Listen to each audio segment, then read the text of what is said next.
People spend $27 billion a year to store things they don't want. The self-storage or mini-storage industry is one of the fastest growing industries in the United States. $27 billion spent to store things that we don't use, to store things often that we don't want, and to store things most of the time that we don't need. People also purchase buildings like this building to store things in that they may never use, things that they've never seen and things they may never see. You know, it's amazing that our brain functions much of the same way. We have to begin to think about, what are we storing? What are we storing where? And when we store it, when do we bring it out?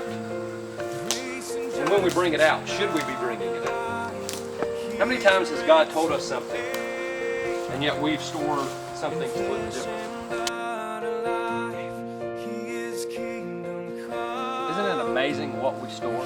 When you stop and think about your first memories, from the first time maybe you came to a building like this, the first time you went to a storage facility, or maybe that first thought that you ever had the first time you ever entered into church.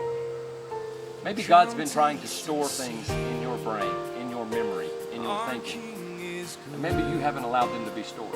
Maybe you're storing things that are unrighteous, that are unholy, that aren't of God. So I encourage you, as we start this series, store what God wants you to store. Store His righteousness. Allow Him to put in you what He wants to be in you.